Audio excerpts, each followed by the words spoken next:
All right. Well, that's our north, that's for sure. That's Gopher football. From the weather, late November, to the style that we played with. I'm really, really proud of our team for the response and the resolve from last week. What we did tonight's what we're expected to do, how we're expected to play. Complementary football, offense, defense, special teams, field position battles. Ending the game on offense, 4-minute drill. I thought our guys played their hearts out. And the axe stays in Minneapolis, and I'm proud to say that. And I go back 9 years ago when Mark Coyle hired me, and I said this in front of our team because I think it's really important. And I asked a lot of fans and administration and donors and boosters and people that I met. I said, what do you want most? I said, just beat Wisconsin. And, 4 of the last 5-4 in 9 years. And that's one game. I get that. But when you look at what we're doing, you continue to change and elevate the standard and the expectation of the program. I said that earlier in the year. That doesn't mean it's going to happen because you have a high standard. Everybody has a high standard. Look around the country. But we're striving for that every single day that we're here. Our coaches are working their tail ends off to create that for everybody. Our fans, our administration, our players, the experiences and moments and memories. And I told them, I said, go create your own moment and memory. Before the game, I said, go create your moment and memory. Unitedly, as a united team, as a united front, go create it. Because what we had in the past, that's not this team's moment and memory. Create your own moment and memory. And they did just that. And they played exactly to a T, the game plan. From field position to the way we played to what we were going to have to do on offense to how we were going to have to play on defense. We talked about we were going to have to be +3 in the turnover battle. We were. We took advantage of our takeaways. But to respond off the hard loss at Wrigley Field against Northwestern last week and the way it ended and the way we played and to have that defensive performance, I mean, that just shows the type of character we have in that room, not only for now but when they're husbands and fathers. And I tell them that all the time because every time we take the field, there's life lessons, and there's so many to take from this, and we'll use that tomorrow when we talk to the team about life lessons we learned from this game. So really, really thankful. Really proud of our football team. I hope everybody had a wonderful Thanksgiving. It was a great holiday season as we prepare for where we go in the bowl game. But the Axe staying home is a big moment for at least 364 more days. So hopefully our fans really enjoy that. So with that, we'll open up for questions. PJ, what do you feel like are the key elements to win 4 out of 5 and do something that hasn't been done here for 35 years when it comes to this rivalry? Yeah, Andy, great question. I think it's mindset and it's trust. You can have a mindset, but if you don't truly trust in that belief and in that process, you don't have anything. Trust comes down to time, consistency, and proof. You've been to our practices. They don't look any different than they did year one. The consistency of what that acts tough, right? Now, you've been watching for years. A whole period dedicated to that, all the way back from the spring and every single time we practice, setting that mindset of what really is important at the end of the day. And elite teams find a way to beat their rivals. And, again, we'll talk about records and wins and scores, and those will all go away at some point. But you'll know when you beat your rival, and you'll talk about that. And that's what's so fun about college football. And that is our biggest rival. And we're 1-0 today. That's what that means. But I think that when you have that mindset, that trust piece to believe in that process and consistently stay with it, that's really difficult to do. And having the opportunity to be here 9 years is a blessing. I mean, it is an absolute blessing. Win or lose, it's a blessing. And I never take my job for granted, never take where I am for granted. I love being here. And it takes that cultural sustainability, Andy, to keep that belief system and trust going. So Mark Coyle deserves a lot of credit on that. How big of a factor was the field position battle today, just strategic punting and being able to control it in that area? Yeah, a few boo birds when we did punt a few times, which I get. But that was the whole game plan. It was going to be a long field for both offenses. It didn't matter who was out there today. When you're playing in inches of snow, they're shoveling the lines all the time. That is Big Ten Minnesota football right there. And if you think you're going to throw over 550 yards, I think you're crazy with that wind and all the things that were going on. We knew we were going to have to play that field position and be patient. We also knew that whoever turned the ball over in their own zone was going to have a disadvantage. And we were able to capitalize on a few of the takeaways that we were able to get. Credit to our defense. They were swarming. They played together. They played united. They swarmed to the ball and created some takeaways. And we're +3. That was the whole point going into the week was +3, play united and attack. And I thought we did that. Now, besides one play, you take that play away. And I thought it's even more impressive. But it's football. I mean, they have scholarships. They get paid, and their coaches too. But the field position battle was going to be critical. I thought Tom did a tremendous job of handling the elements. I think you look at the punt game, and those are two different averages. And I think that played a huge factor in this football game. John Nestor tied for the team leading tackles, 3 takeaways, 2 tackles for loss.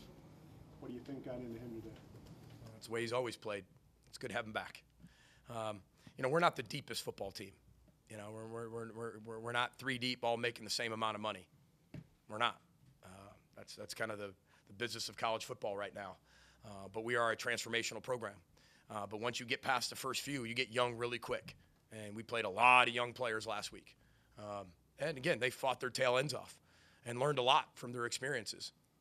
But I'm really, really proud of them for what they did. But John Nestor is the ultimate competitor. I think he fits so well here. I think that's why you've seen that. I believe you've seen this growth, because when somebody fits in a program, it can escalate where they go in their life, on the field, off the field. And I hope young people really value that. Because when you find the right fit and the right people around you, it's people that can take you to where you want to go. Not just coaches, but people. Not just a program or a football team, but like people. Everybody, from the team, the players, to the coaching staff, to the administration. I think John Nestor fits us to a T. And he's the ultimate competitor. He's tough. He loves playing football, man. He loves playing football. We got a bunch of guys who love playing football. They're going to continue to get better. That's our job, to keep getting them better. But, boy, he loves playing football, and I think you all can watch it, and it's refreshing. And I'm so thankful I get to be his coach. PJ, I wanted to ask you about the crowd. Great to see you. Good to see you. It seemed to be a lot of energy, and almost the cold weather brought out more energy in them. I'm glad you brought that up, because, first of all, I want to thank our fans. We're 7-0 this year, undefeated at home. Now, look, your counterpiece in your headline, Randy, is going to say, we're 0-5 on the road. I love you, Randy. It was from our conversation earlier, with the headline stuff, right? So, but 7-0 for the first time since, what, Paul, the 30s? That's called home field advantage. Now, that doesn't happen overnight. That doesn't happen in a year. And you can see how fast all over the country that can plummet.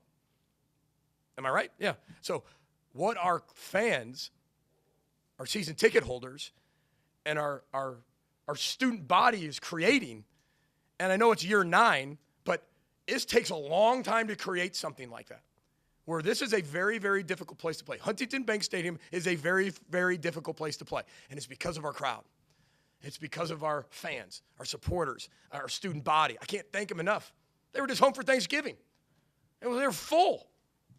And it's snowing sideways, 20 degrees. It's awesome.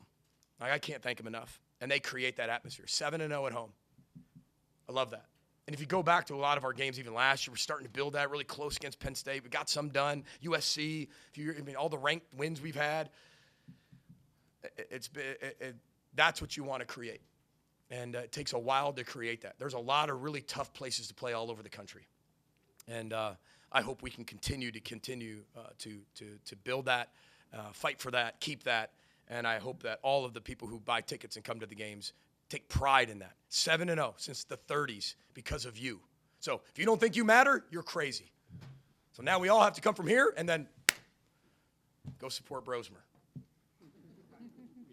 First flight out to Seattle. How would you assess the season now from beginning to where you are now in terms of, you mentioned this team has been a lot of fun to coach. Do you feel that you were able to maximize this team? How do you kind of view it as a whole? Yeah, Pierre, I think that growth, describes this football team perfectly. They're so fun to coach because they always want to get better. They came in on Sunday, you would never thought we lost against Northwestern at Wrigley. You had no idea. Our meetings, those were tough. But you came out to the practice field, they're ready to go. Their mind went right to Wisconsin. That doesn't happen with every team, Pierre. That doesn't happen. That every team you coach is just that way because you say, row the boat and respond. They have to believe it. They have to trust it. This team does do that. So looking at our schedule, looking at some of the close losses, but getting to the end of the season and having another winning season is a tremendous, tremendous feat, but still leaves a lot of room left on the bone. And that's what I love about this football team, is they all came together. There were some really, really difficult moments of the season where everybody could have just folded up tent and just, packed it in. They never did that. And I'm talking about some really hard losses where some blowouts and then some one-possession loss at Northwestern. That's really tough. Cal was really, really tough. But they just continue to respond. And, again, that's what's going to make them better husbands, fathers, and better people one day. And that's why I love coaching them, because the transformational program has so much to do, not just 6-7, but has so much to do with life that this is real life. Life's not perfect. Not every team's going to go perfect and undefeated. But, I'm just really, really proud of how they responded from last week and played the complimentary football. They were tough. They were violent. I mean, it was everything maybe we weren't last week, they were this week. So just got to continue to make it more consistent. But the growth is how I describe this team. You did the first 5 plays or passes. Clearly trusted Drake from start to finish in that game. Was there anything about the game plan that you did sort of tweak because of the weather today? No, we knew. I mean, we get the forecast too, Dave. Like, we know it's gonna snow. It never left that 4 or 5 hour block. It was it's gonna snow. And then you get to Monday and still gonna snow. In fact, Tuesday, Wednesday, it's gonna snow more. Woke up this morning, started snowing earlier than it was expected. No, I mean, we've got to be able to throw the ball in the snow, rain, sleet, wind, and Drake can do it. I think, you've got to be able to mix it up and execute, whether you're in the NFL or, think about whether you're at Soldier Field or Lambeau Field and you're in the New Yorks. I mean, you got to be able to play. Cincinnati, Cleveland, all the outdoor stadiums in January, in the playoffs in December, like, you got to be able to do it. And so I think that's what we're also teaching our team too, as we continue to become even more balanced as an offense. And I thought our offensive line blocked really, really hard tonight. Kept Drake upright, kept him clean. I thought our guys ran incredibly hard. That was really tough footing. I thought Darius and Feme just ran violently as well. So, but, good quarterbacks win, elite quarterbacks, win rivalries. PJ, first of all, I want to wish you a happy birthday. Thank you. Halfway to 90. Yeah. I mean, you already have the wins at home. You've got the win against the rivalry. I know you're a reflective guy, though. So, what are other things that you're, A, thankful for, B, want to do in the future? It's a great question, Nadine. My job is to always look around corners. I think any leader's job is to, everybody's all like, be present, be present. It's really hard for leaders to be present because leaders have to look around that corner, that corner, that corner, be a month ahead, be a week ahead, be a day ahead, be a year ahead, be 2 years ahead. So I'm really thankful I get to do my job, and I'm thankful for the personality that I can do that. It matches my ADHD, whatever you want to call it. However I was made, it matches the job. And I'm very thankful for that. I'm thankful for my players. I'm thankful for my awesome wife, Heather, who is just incredibly supportive. My kids, who are just dynamite children. So proud to be their dad every day and proud to just raise that football team and be a part of raising them. I'm not their dad. I'm their coach. I always make sure I make that very clear. I'm proud to be their coach. I'm not their parent. Somebody else is their parent. I'm their coach. My job is to take them from where they are to where they dream of being. And that is not an easy process. So I am thankful for that struggle and that adversity because I think that's what strengthens you as a person over time. And I'm very thankful for the people that I work for that allow me to be me, that allow our staff to be themselves. And we have a very unique culture. We have high expectations in every area of your life, but everybody gets to be themselves. It's just got to be the best version of yourself. That's what's challenging. So very thankful. But I could keep going on. I'm a very, very thankful and grateful guy because if you would have told me that'd be the head coach at Minnesota for 9 years, going on 10 years, and be a head coach for 13 years, that doesn't happen to everybody. And it's above any wildest imagination and dream I've ever had. I've had it, but rarely do your dreams happen. And I get to do that. And I never take that for granted. And it's because of the people that I work with. Garrett Chernoffs and Mark Coyles and Dusty Clements. And head coach is only as good as the people he surrounds himself with. Don't ever forget that. Because I've been 1 in 11. And grateful for that too. So anyway, happy Thanksgiving, everybody. PJ, how much time do you get to enjoy this one before focusing on signing day on Wednesday? we'll probably make some calls tonight, for sure. I think enjoying it all is that's a fluid term because, this isn't a normal job where, okay, I love when people in the off season like, so what do you do in the off season? You do like real estate? Like buy real estate? No. Do you have another job? No, I don't have a job. This is my job. And it's busier out of season than it is in season with recruiting. Somebody's got to go get those players that show up. But we'll enjoy it tonight for sure. I mean, it's only your 45th birthday till midnight, so maybe we'll have it that way. And but tomorrow we'll be right back at it. PJ, you talk a lot about looking around the corner. How much did you feel like rode on this game? Obviously, 7-5 with the Axe is much different than 6-6 without it. How do you kind of look at what might have been? Andy, that's a great question. I take things one game at a time. We're either going to be 1-0 or 0-1. I think when you start to go down that rabbit hole of what does it mean? What does it mean for? That's all speculation. That's all pixie dust. That's all make believe. Everybody in this audience has a job to do, right? And you're very good at it. But my job is to find a way to be 1-0, and that's all that we focused on, was to find a way to keep the Axe in Minneapolis, keep it at the University of Minnesota, and we're going to do that for 364 more days at least. And college football moves so fast, as you know, so it's hard to sit there and say, what does that mean for a year down the road, 2 years down the road, 3 years? You can't do that. That's an eternity in our profession. So it was good enough for today, and today we were able to take the next right step. And then when we wake up tomorrow, we've got a whole new step to go get after. And to Nadine's question, I'm just glad I'll be excited for it. When it comes to next steps, have you thought about bowl games, where you might go, that kind of thing? Oh, Mark, where are we going? Mark was like, great. Just keep complimenting me, but don't ask me any questions. I don't know yet. That'll be something that Mark and I obviously talk about, maybe even tonight or tomorrow. And the way the Big Ten selects it, you have no idea. But I think that this is a really good football team who's earned the right to play in a really good bowl game, whatever that looks like.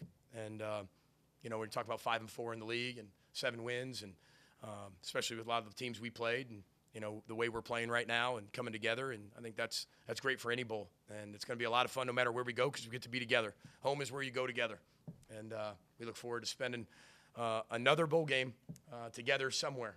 So look forward to it, that's for sure. But I know the win helps, so that's really good. On the one for coach, or is everyone else that Scott? Off the wall. No stocking cap clear out there? I mean, I don't think I've ever wore a stocking hat, Scott. I just don't do it. Why? There's no hair to protect. I never have. Joe Novak never did. Joe Novak was my college coach. And he never had anything on his hands and never had anything on his head. He'd bundle up. But, no, I think that's just part of – he always used to say, if you want to play in the North Atlantic, you got to train in it. And, he was a tough head coach. And I'm not saying I'm that. I just choose not to wear a hat. Just like I choose to wear a tie for all the people who got me to where I am. Because without them, I wouldn't be here. But, yeah, no, now, look, fashion-wise, like when Heather and I go to the mall or we're going downtown or I'll wear a hat. But, yeah, not for football. Doesn't fit me. Thank you, everybody. Row the boat, Sky Ma, go Gophers. And just want to wish the Vikings best. And congratulations to Max Brosmer getting his first start. Pretty awesome feat for Minnesota Golden Gophers. So thanks, everybody. Have a great holiday season. Thank you.